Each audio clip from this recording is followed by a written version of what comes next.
right, so we're going to get going. Good morning, everyone. Thank you so much for joining us for our second installment of Planetary Health in the Arts series. We are really excited to have this series at all. And personally, I am very excited for this session of the series as I am welcoming a fellow musician.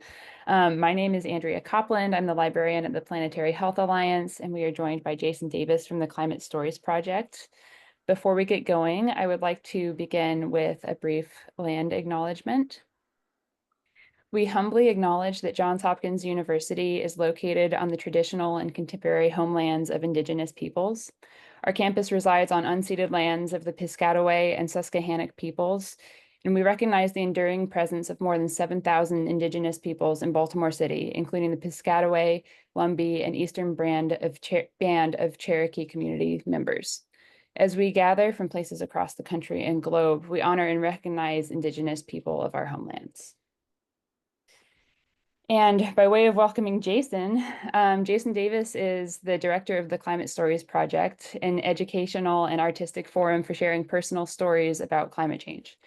He leads climate storytelling workshops for participants who learn to craft and share their climate stories and to record interviews about other people's responses to the changing climate. He also writes and performs original music that features recorded climate stories with the goal of engaging audiences through the power of storytelling and art. Jason is a professor of environmental justice and sustainability at Oregon State University and was a 2024 Fulbright Scholar in Brazil, where he collected oral histories about the conservation of the endangered Atlantic rainforest. Jason has a doctorate in music from McGill University. And thank you so much for being here, Jason. The floor is yours. Great, thank you. I'm just putting the website, my name and the website there for people who want to check it out while we're chatting. So thank you, Andrea and Jessica. It's really great to be here. Thanks to Planetary Health Alliance. And it's such a great resource. I've been following your work for years now, and I know Professor Saraiva is in the call. He's been very active, of course, in the organization, and he's the one who kind of got me involved with them more recently. So I guess we'll just jump right into it.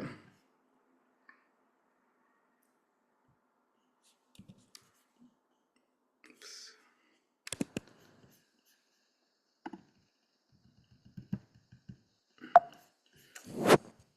Okay. So if at any point there's issues with computer sound or anything, please let me know.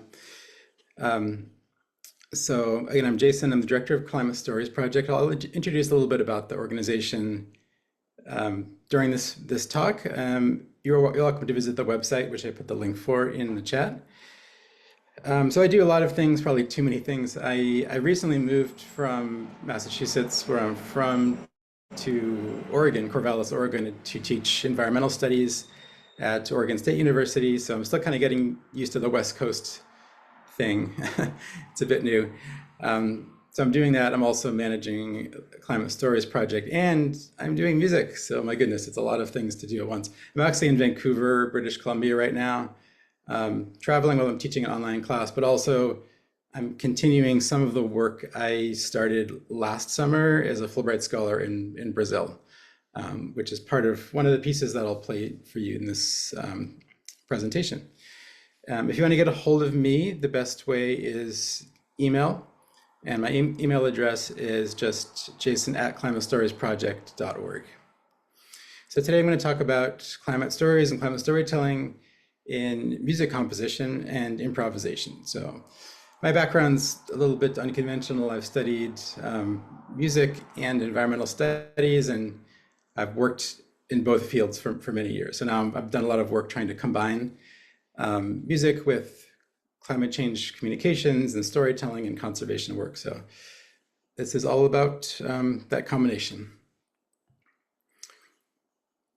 So I often like to start with this quote. It's from an ecomusicologist, which is a branch of ethnomusicology focused on the environment, from Aaron Allen, who said, "Our current environmental crisis is not the result of incomplete scientific understanding or contentious politics, but rather is a failure of imagination and creativity." So I'm sure a lot of you would agree with that sentiment, that we have so much scientific understanding, say, of the climate crisis.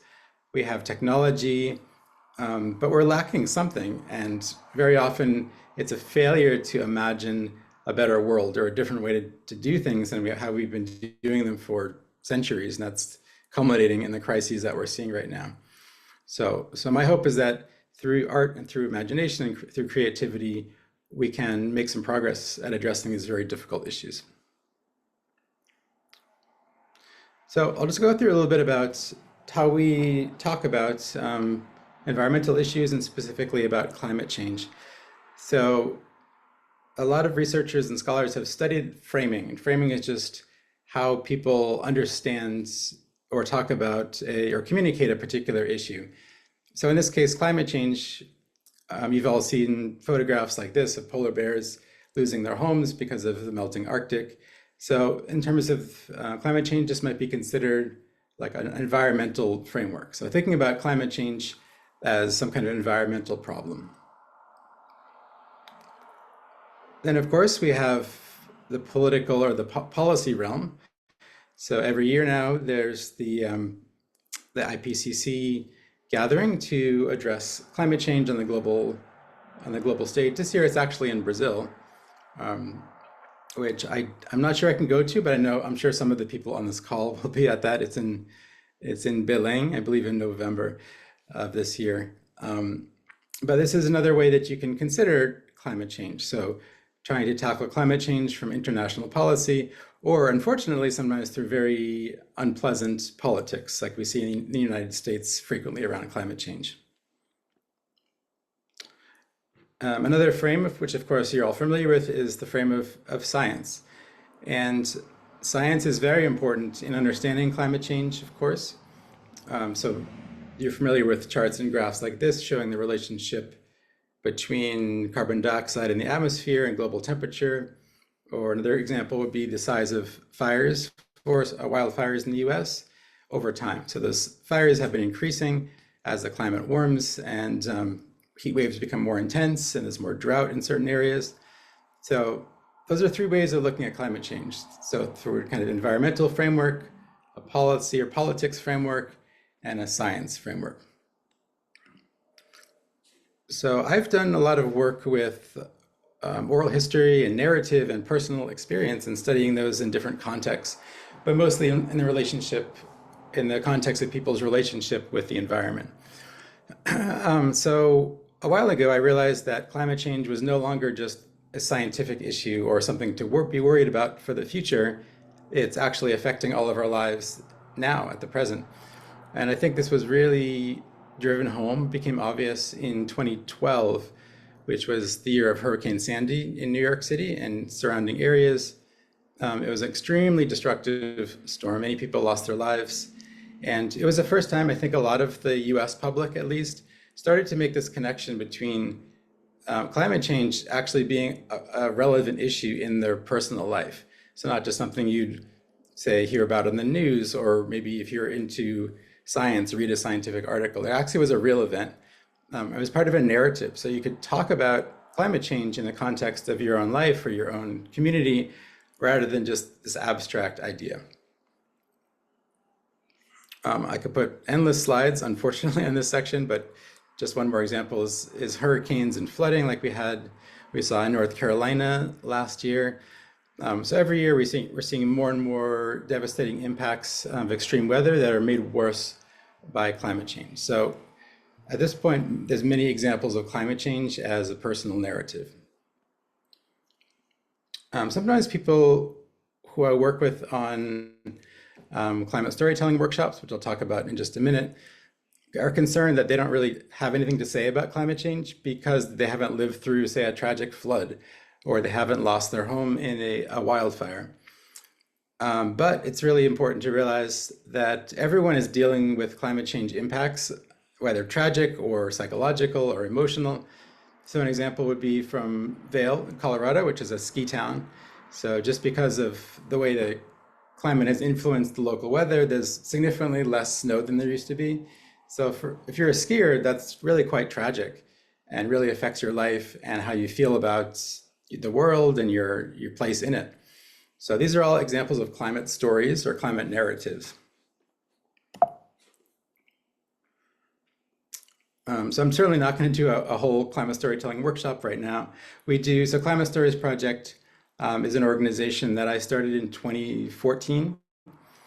Once again, I put the website in the chat if you want to check it out.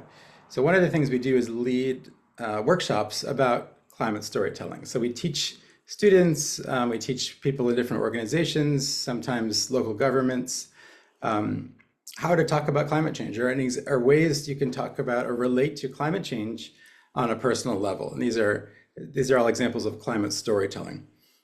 So we discuss what a climate story is, and you can see from this diagram, basically it's just the intersection of your life and climate change. So connecting up your personal identity, your observations of climate change, your cultural background, your emotions about climate change.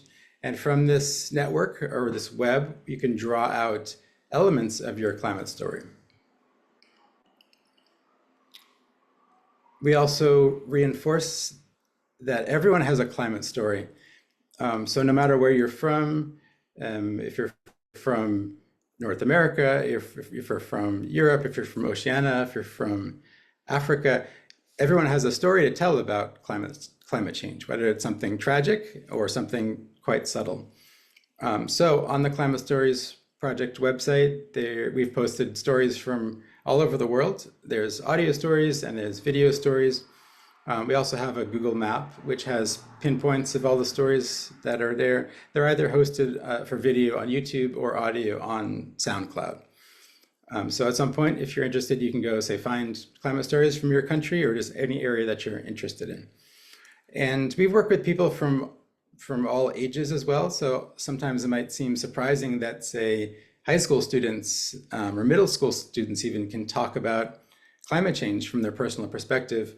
But I've heard over and over again, even young students have something to say, whether that's just an emotion, like they feel scared, or they remember things being a little bit different when they were a kid.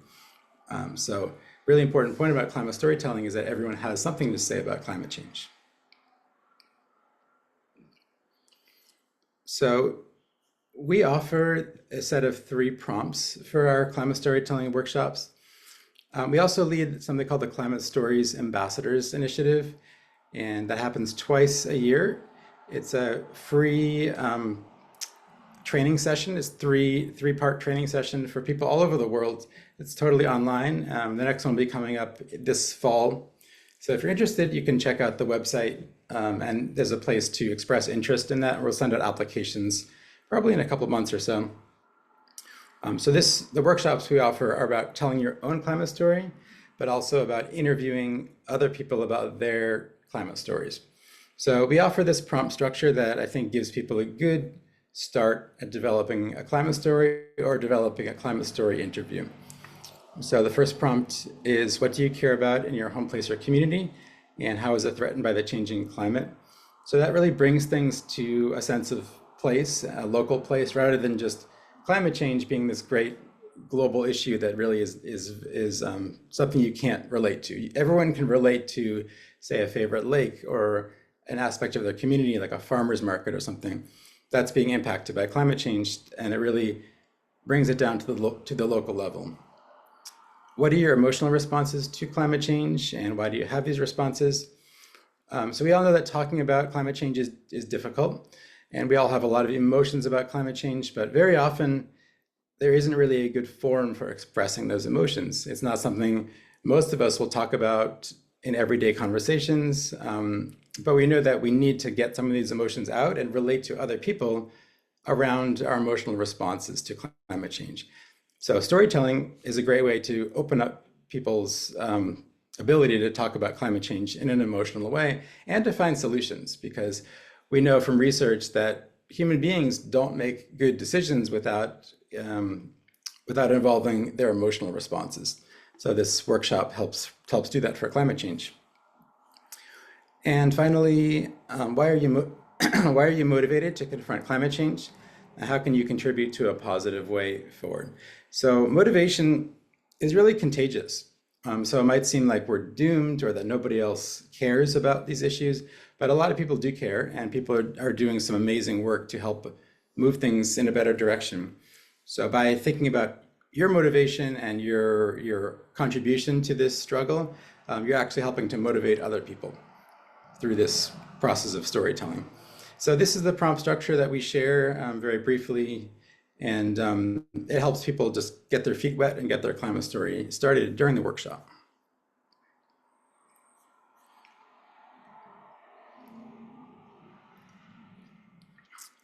So I'll shift gears a little bit and jump into music. So I could have started by talking about just climate art in general, which is a whole field that's really grown a lot in the past 10, 15 years. So there's plenty of people working in theater, in painting, in sculpture, in fiction, of course, writing, that are working with climate change as some kind of artistic subject. So I'm a musician, so my background is mostly in jazz and classical music. I play double bass, which the last video I'll show you has me playing this gigantic, kind of crazy instrument. But there's been musicians working with climate change in some way, shape, or form for I'd say several decades now. And the most common way that this has been done is through a process called data sonification. And all that means is you take scientific data, and instead of plotting it, say, on a graph like that one you see on the left of your screen showing average global temperatures over time, you can just turn those data points into sound in some way. So a really simple example of that is from a student composer named Daniel Crawford. This is from a few years ago. He's kind of an amateur cellist and was studying climate change and decided to write this very simple piece for solo cello based on rising temperatures. So I don't know how many people in the audience read music, but if you follow through the musical notation, you can see the notes starting quite low, and then by the end of the piece, they get very, very high. So they're just mapped to data points from global temperatures. So essentially, you're doing the same thing as a visual graph, but you're just doing it through sound. And since this piece is maybe, I would say, at least 10 years old now, a lot of composers have taken this concept and made it much more elaborate and more sophisticated of using data sonification in a way that isn't quite so scientific or straightforward. But it's still a really important way that artists engage with climate change is through data sonification. Another example of artists or musicians or composers who are working with climate change is what I'm calling environmental instruments. And the musician who's really developed this the most is a composer named Matthew Bertner, who I believe is in Virginia. So I think he's close to some of the PHA folks. So he's an environmental composer. He's actually originally from Alaska and has grown up with a lot of environmental background, hunting and camping and so forth. So he's been working on these issues for a long time. He wrote this piece called Syntax of Snow. And one of the instruments in the piece is actually a bowl of ice. And the ice is amplified, so there's a little microphone there in the bowl of ice. And this performer plays glockenspiel, which is kind of like a xylophone, with one hand and plays the ice or manipulates the ice with the other hand. So the ice makes a certain sound.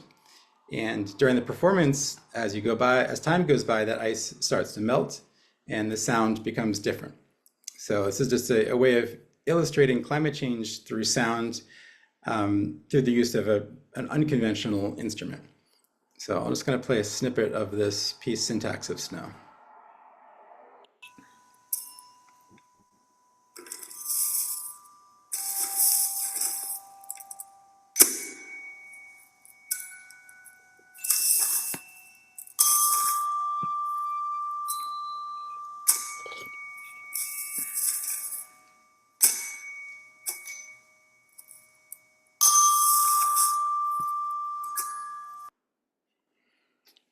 So Matthew Bertner actually wrote out some pretty sophisticated notation for how you turn the snow or push the snow. So it's very through composed piece. It's like you really have to practice playing the snow. So an example, another way of using climate change themes in music is this environmental instruments approach. So my background is with storytelling and narrative, and so I decided to take a little bit of a different approach, and I got excited about the potential of using climate stories or climate narratives as a way to write music or perform music. And I was really inspired by the composer Steve Reich, who's known as a minimalist classical composer. So for those who don't know, minimalism was a movement that started in the 1960s and really stripped down classical music from being very complex and expressive and kind of academic to something very simple and rhythmic and straightforward. That's minimalism. So Steve Reich wrote this piece called Different Trains from this minimalist movement. And he actually incorporated voice samples. So recordings of people speaking, you hear their voices throughout the piece. This piece is quite interesting. It's actually about his childhood. So he's Jewish and he was traveling on trains at the time. It was like 1940 something, from New York to Los Angeles to visit his parents who were divorced. And he got to know a lot of people that worked on the train, and he years later went back and interviewed them to rediscover that part of his childhood, what it was like to travel on trains from the US, from New York City to Los Angeles in those years.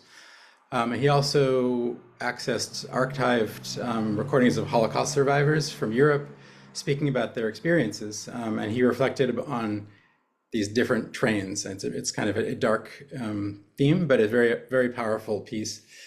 So I was listening to this piece, and it really inspired me to think about using this approach with climate narratives. So I'll just play a little bit of his piece, Different Trains, so you can hear what inspired me.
That train from New York.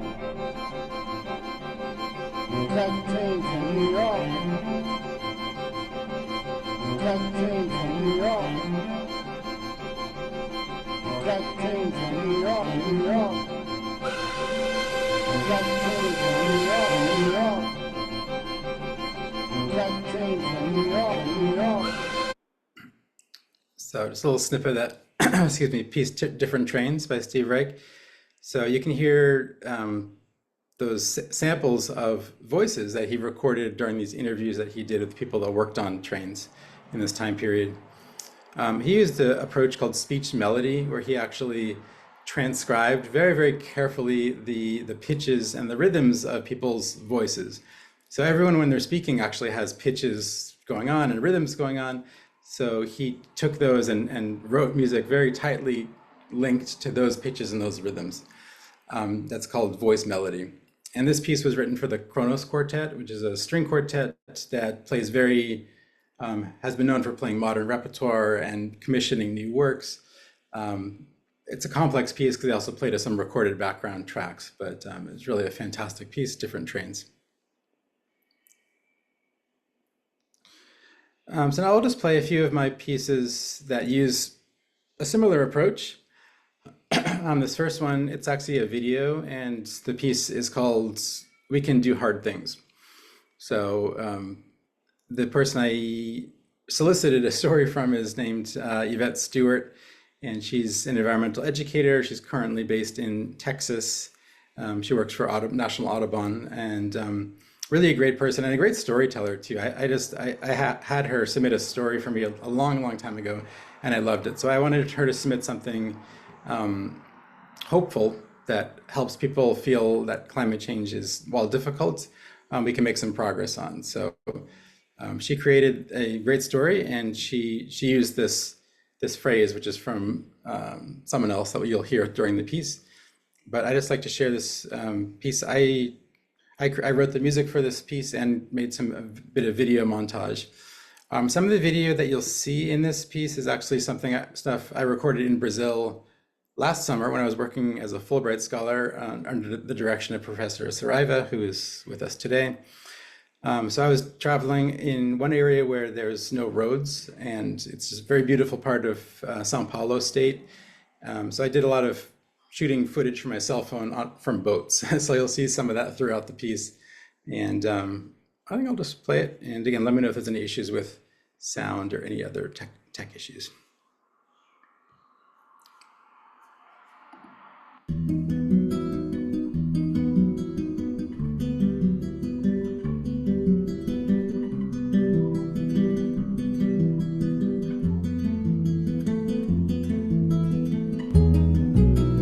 When despair for the world grows in me, I listen to the advice of Wendell Berry and seek the peace of wild things.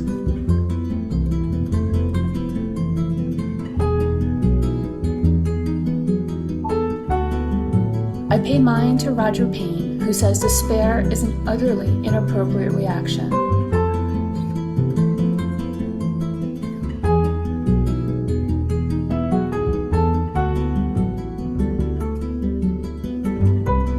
Repeat to myself Glennon Doyle's words: we can do hard things.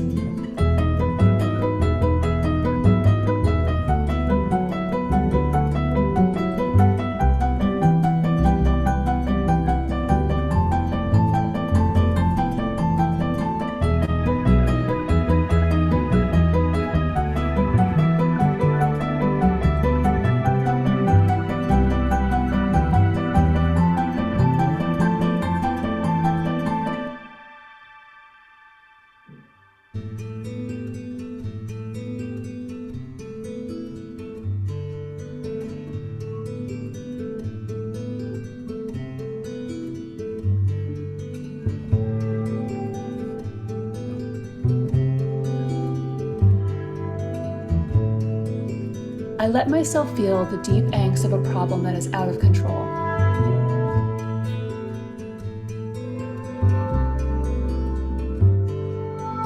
I sit in the sensation of hopelessness.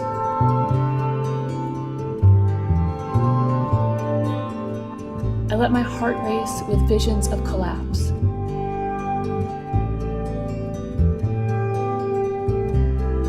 For a moment, just the briefest of moments,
Movements do not rally around despair, they rally to hope.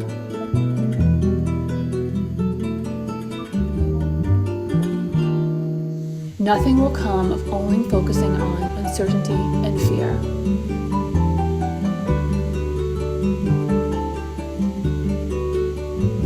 The climate crisis was not created by a single individual, and it will not be solved by a single individual.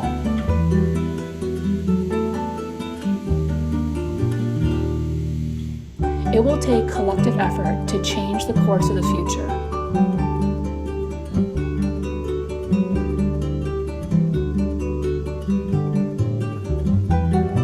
Community, commitment, care are what's called for.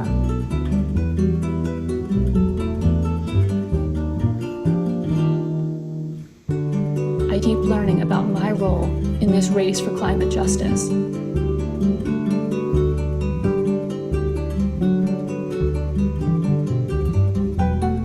And I show up for all of it, the joy, the sorrow, the love, the fear.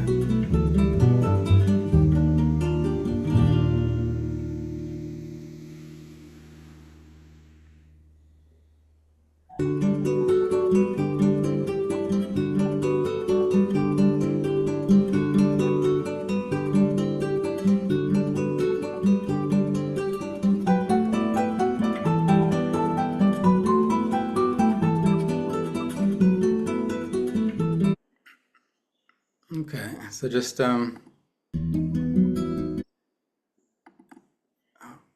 an example of some of the work I've done with narratives and climate change themes.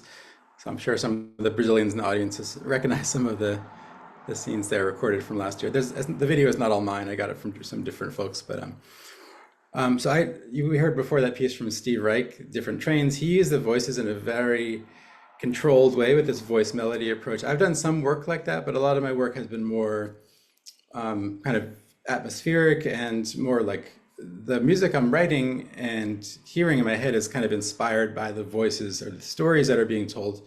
And I'm not necessarily using them as like strict musical material. So there's a lot of ways to use voice samples in music, and the ones I'm showing you here are fairly loose. So I'm going to play one more piece, but I'm going to set it up with some explanation. I've been leading Climate Stories project since 2014. So pretty soon after I started the project, I got really interested in what was going on in Alaska. And I'm sure most of us know that Alaska is is really on the front lines of climate change. So Arctic regions are warming about 3 times faster than the rest of the planet on average. And certainly Alaska is no exception to that. There's a village, mostly an Inuit village. Inuit are indigenous people from that part of Alaska. So Shishmaref is a village that was actually founded as kind of a trading post by Russians, but has since become an actual village. It's a small town, and I was wanting to visit, having heard about how it was on the front lines of climate change. I really wanted to lead a climate storytelling workshop for students there.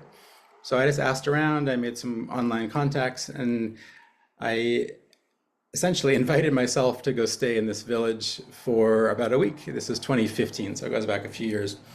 And I had never been to this part of Alaska. It's quite rural, of course. And I'm used to traveling and maybe getting an Airbnb or a hotel, and I asked about that. And of course they laughed and said, there's no Airbnbs, no hotels here. The only place they had for me to stay was actually the science classroom at the school. So I got to sleep on a fold-out cot in the science classroom, and that was quite an experience in and of itself.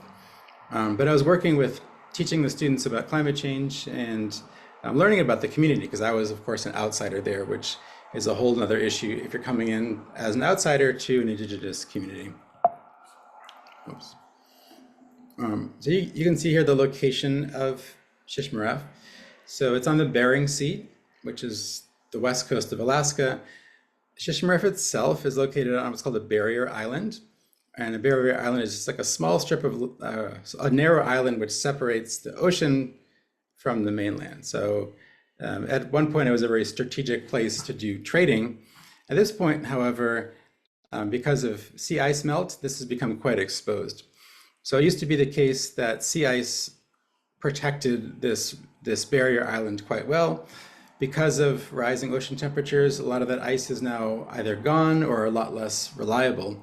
So because of that, you have a lot of coastal erosion going on.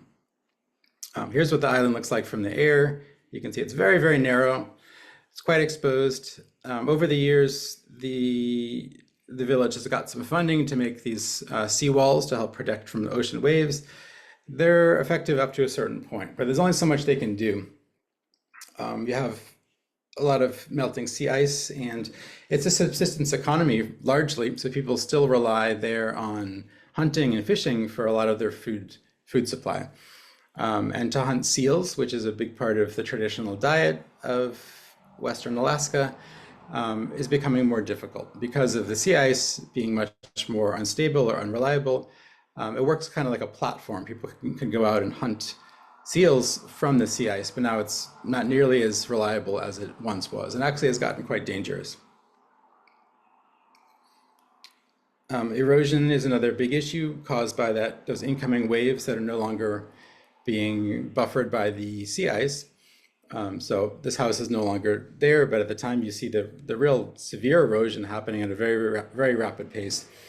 And it's gotten bad enough that I believe twice people in the village have voted to actually relocate from this barrier island to mainland Alaska. For complicated reasons, that hasn't happened yet. It's been in the works for a long time. It may happen, may not. But a lot of villages, there's a lot of Inuit communities all up and down the west coast of Alaska that are pretty much in the same situation.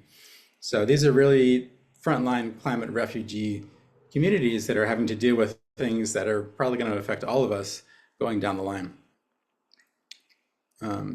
So like I said, I was there mostly working with students. There was a very small class of high school students who are learning about climate change and learning about what that meant for Shishmaref. So I was learning a lot from them and from the teacher, and I was teaching them some of the skills that I was teaching through these climate storytelling workshops, mostly about interviewing. So the students learned about interviewing skills, then they went off and interviewed their relatives, their aunts and uncles, their grandparents about climate change or about what the changes that they've seen over their lives as the climate has warmed up. It was a very small group. It was actually ended up being 4 boys. The girls were in the class that were off at a basketball tournament, which I didn't know until I got there, that basketball is extremely popular in Inuit communities. But it was a really small class. They were great though to work with. And I did a few of my own interviews as well. And one of them was with this fellow community elder named John Sinek. And he just knew so much about the environment, so much about, say, how the wind direction has changed as the climate has gotten warmer. Something you or I probably would never notice. For him, it was very clear that the environment had changed and was changing very, very rapidly because of the climate changing. And one thing he mentioned in the interview was that he actually noticed a difference from the sound of people walking through snow from when he was younger. So because the snow is now a different consistency, it's melting, it's warmer, it doesn't sound the same. So people in years ago would walk through the snow and it made kind of a very sharp, crunchy sound, but now the sound is somehow different because of the climate that's changing. So this really stood out to me as an amazing way to express climate change. And I had never thought about it myself in these terms. And so I asked Mr. Sinek if he would give me permission to take his recorded voice and use it as the basis of a musical composition. And he was fine with that. First, before I play the piece, I'll just play a snippet of his interview that I recorded where he talked about this sound and the change of people walking through snow. About our village here, back when I was young, we have always had north wind all the time, and we would have blizzards and cold north winds for a good month. But after that, we would have real nice weathers for at least a month or over a month after that. where people can go out and uh, hunt and get ice for drinking water. And it would be like that for a long time. And then when the snow gets so cold and dry that you can hear people walking outside. You could hear their footsteps outside because you can hear the crunch real easy on the snow. Nowadays, it doesn't get that hard anymore where you can hear people walking past. The snow doesn't get that hard dry anymore like it used to. So, so his words really affected me, and I was so inspired by that way of talking about climate change and the detail, and talking about climate storytelling. That's such an effective way to communicate climate change instead of just saying climate change is really bad or really is frightening. It is all those things. But if you can bring an image into it or a sensation, that's such an effective way to tell a climate story. So I wasn't asking him to tell a climate story, but he just did that so beautifully. So I was inspired to write a piece. But first, I just want to tell you some of the background of the piece. So I was doing a doctorate in music at McGill University a little bit after the interview. And I got interested in Inuit music and the culture and the traditions. And I just found it really, really fascinating to learn about. So I started doing some research about a few different styles of music. One is called drum dance singing, and it's a traditional style where traditionally men would go out hunting and come up with songs while they were out in the land. And then they would sing the songs back to people in the village, and it would become part of like a community repertoire. So you have a singer singing a melody, and you also have people playing a frame drum, which is a big kind of hoop drum that's played with a heavy wooden stick, and it makes a very deep resonant sound. So I was listening to a lot of this music, and this one piece I just heard online, Sipingua, which I'm sure I'm not pronouncing totally correctly, really stood out to me as such a beautiful piece, and I just wanted to play a bit of that because you'll hear it in the piece that I ended up playing.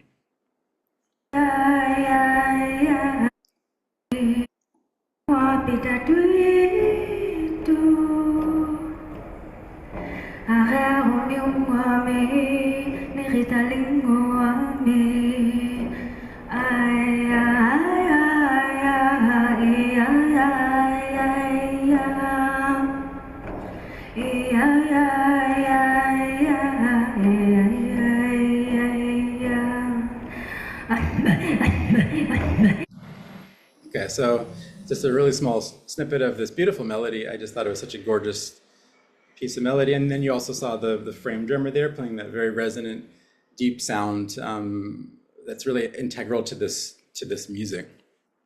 So the singer there, Selena Kalak, actually started to do the next style, which influenced me. This is called throat singing. So throat singing has traditions all over the world. A lot of people know about Mongolian throat singing. But the Inuit have a very ancient practice where traditionally it was a women's song form. And the women would do this as kind of a game. So they would stand face to face and they would make these very guttural, throaty sounds that were very rhythmic and kind of bounced back and forth between them. And it was a game because the first person to start laughing would lose the game.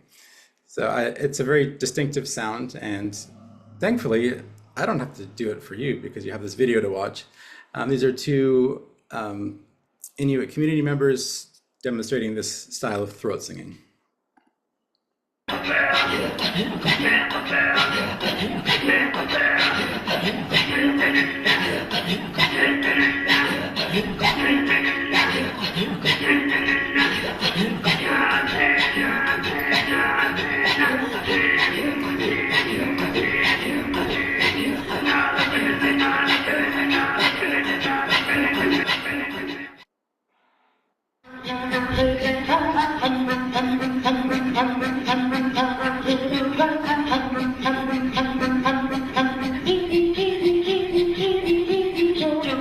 Okay, just for the sake of time, I'll cut that off. But it's fascinating sound and tradition there's been a really big resurgence in Inuit culture, which is inspiring. For many, many years, a lot of indigenous cultures in North America were very heavily suppressed.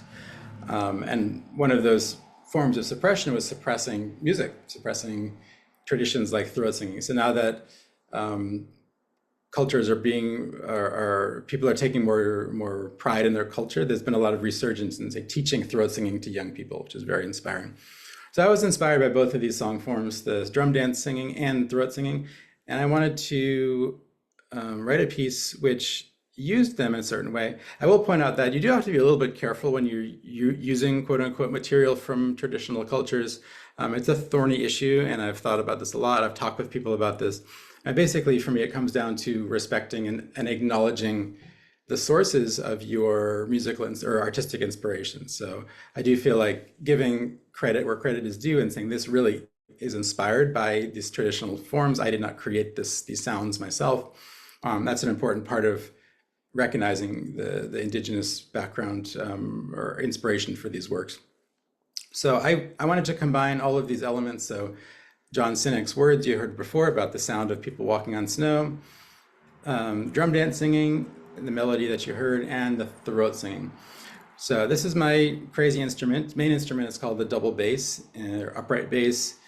It's huge, so I can't travel with it, so I can't show you the real one. But here you see that in the video. Usually it's not a solo instrument. Usually it's played in an ensemble, like in a jazz group or a classical orchestra.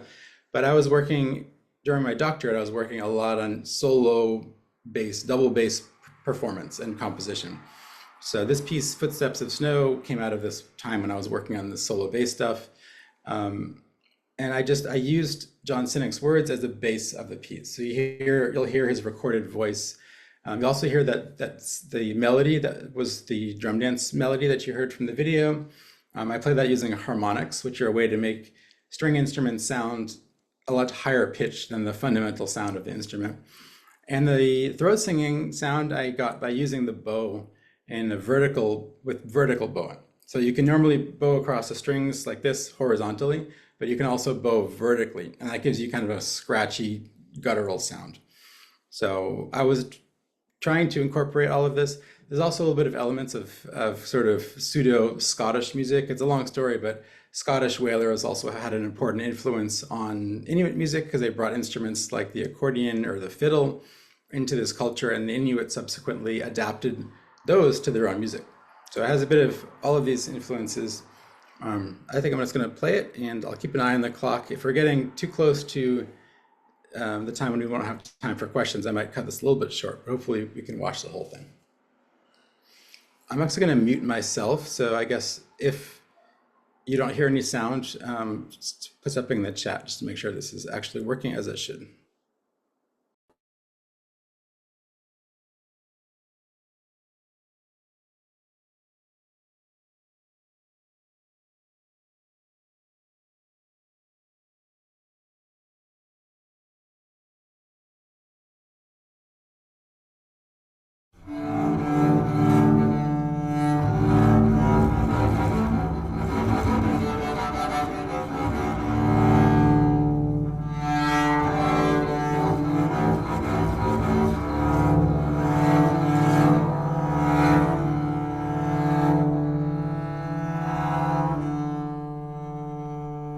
Back when I was young,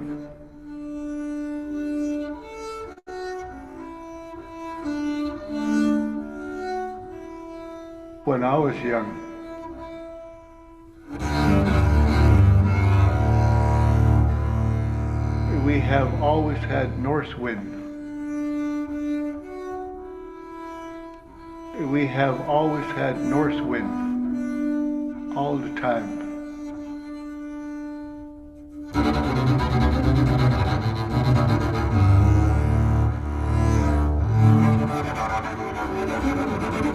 And we would have blizzards. And we would have blizzards.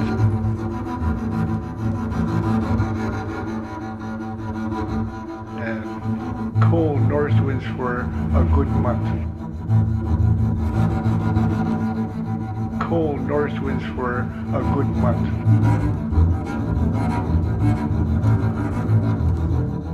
And it would be like that for a long time. And it would be like that for a long time.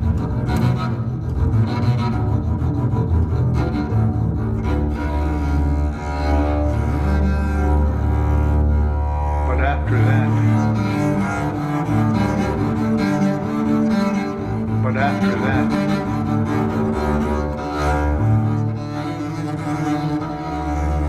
the snow gets so cold. The snow gets so cold.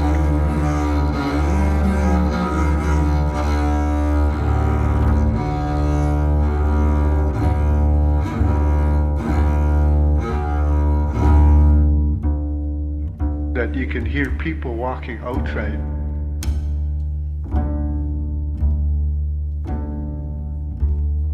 You could hear their footsteps outside. Nowadays, it doesn't get that hard anymore where you can hear people walking past. The snow doesn't get that hard dry anymore like it used to.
I think we are getting close to the end, so I think I have to cut it a bit short, but you saw about 3/4 of the piece.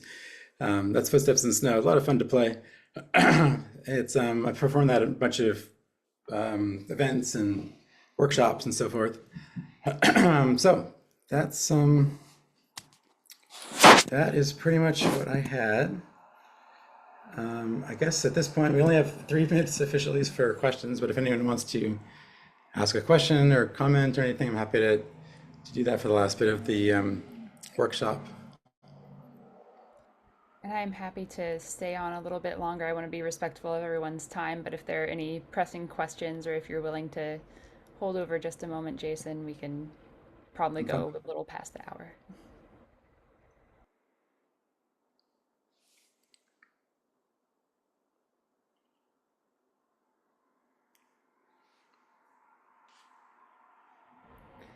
I have a question for you that Mm. maybe is a music nerd specific question, but um, okay, I see a more important question in the chat first, actually. Christoph asked, what was the mood of the community in regards to their climate related future as you had conversations with them? In Shishmaref, it's Mhm. very complicated. I mean, part of the challenge is coming there as an outsider. So it's very hard for me to sort of speak for people in this community, and I never would even pretend like I can do that. I did in the community. I spoke with a lot of people, but I found the most effective, you might say, was working with the students, because the students obviously were full-on members of the community. They were able to like make a lot more deeper connections, I would say, with the elders than I was, which totally makes sense. But there's there's been conversations going on for years, which have written up a bunch of news stories. I think it was maybe a New York Times series, or I forget. It was like really present in the news about the same time that I went to Shishmaref. So they've been talking with the outside world and with journalists for a long time to kind of raise the alarm about climate change and how much in the front lines they are, and to try to advocate for government support to rebuild, or really to this point to relocate. So they need a lot more funding than they have to be able to do this relocation, which is a situation a lot of communities are unfortunately in because of climate change. So I certainly would say no one's very happy about it. There's certainly a lot of disagreement in the community about what to do. And I think this is going to affect everyone to a certain extent, is if you're from a place where you've lived for generations and you're connected to, what do you do when the climate is making that less and less viable to continue living there? So there it is at the forefront of this issue that I think we're all going to have to face to a certain extent. So, yeah. Thank you. There's a related question in the chat from Will, wondering, how do you think climate storytelling has changed since you started this project, or how have you seen it evolve either as your project or external to it? Climate Stories project. Well, actually, I didn't mention it actually started as a music project. So I kind of did things backwards in the presentation, but all those things, the workshops, that prompt structure you saw, that that really came later. At the very first thing I wanted to do was just use music as a medium for expressing climate change. And going back to the beginning of the presentation, I was familiar with all the data sonification approaches. I wanted to just try something different. So narrative and storytelling was something I was already interested in. So since then, since 2014, it's just grown. We're still a very small organization. There's really just 3 people working on this, quite part-time. But now it's certainly bigger than it was, and we do a lot of these workshops that we weren't doing at the beginning. A lot of them are online. This Climate Stories Ambassadors initiative is fully online. That's also only since like 2020 or so. But still, I continue with the music piece, and hopefully that will always be a part of this project. I certainly encourage everyone to go to the Climate Stories Project website if you want to sign up to register for the Climate Stories Ambassadors Initiative. Feel free to fill out the contact form, and I'll put you on the list for people who want to receive a very non-threatening application form, and you can learn more very, very directly about what it means to tell a climate story.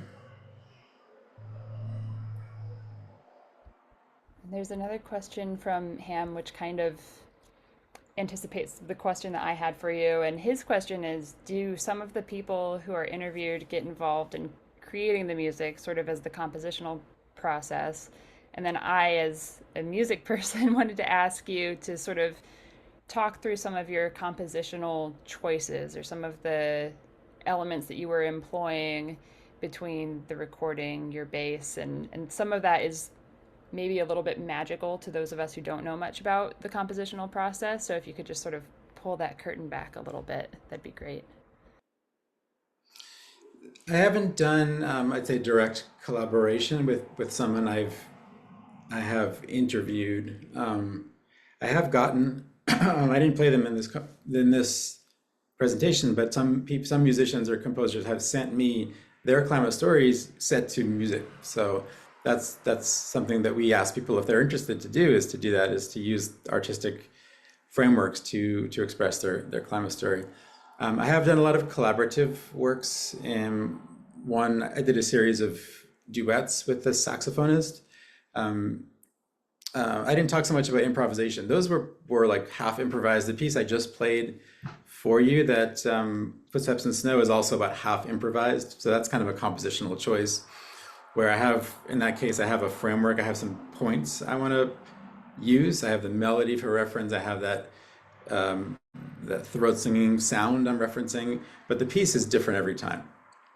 So that's different than like that one you heard before, the We Can Do Hard Things, which is just me playing along to a recorded track and those voice samples. So I don't know if you heard, the bass was actually in there, but that was fully recorded. So I really like collaborating with artists, and I've done some work with choreographers where I wrote some music for their students to dance to, and they had done a climate storytelling workshop with me, recorded their stories, and then I wrote music, like you've seen in these examples, using their stories. So mixing different art forms together, I really find that rewarding. And yeah, like composition, I mean, I wrote my doctoral thesis on this approach of like using voice samples in music. So like Steve Reich has one approach. The approach I'm taking for a lot of this is pretty loose. It's more like just hearing the voice and hearing a certain pattern or rhythm or cadence, and that inspires maybe a certain texture in the music. When I was writing a lot for solo double bass, I had to think about how can you use this crazy instrument to actually make something compelling, compelling music, because it's so low. So I would end up using things like that rhythmic textures, or those harmonics, which are those high pitches you heard in the piece, which are characteristic of string instruments. You can do that type of effect. But I guess every piece I've worked on has been a little bit different. Some of them are really electronic and just I kind of make them on the computer. Some of them are working with other musicians. Some of them are just for me. So it's quite varied. Yeah, I really loved the sort of like emulation of the throat singing with the double stops that you had in the bass part, and that's when you're playing multiple strings, and that was a very cool effect. Really appreciated that. Yeah, thanks. Yeah, it's fun to play too. I'm always like exhausted at the end of that piece because I'm like, it's really energetic, and it's like sometimes I'll do that piece, then I have to go talk for half an hour, and it's like it's a good exercise to keep focused. So All right, any further questions in the chat or otherwise? We're at 6 after the hour. I think we could probably wrap up at 10 after the hour.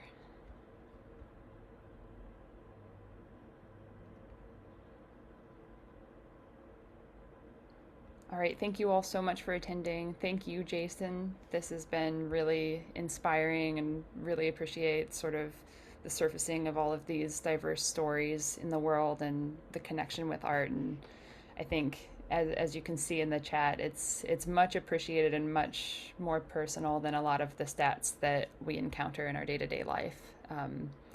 So thank you very much, everyone. Take care, and there are links in the chat for Climate Stories Project website, the contact information for the Planetary Health Alliance, and then the webpage for our Planetary Health in the Arts series, which we hope will continue. Our next event is on August 14th. So thank you so much, and take care, everyone. thanks everyone for being here. Thanks, Andrea, and thanks, Jessica. Thanks to Planetary Health Alliance for their amazing work, and I'm definitely excited to be a part of the family. So. Excellent. All right. Have a good one, everyone.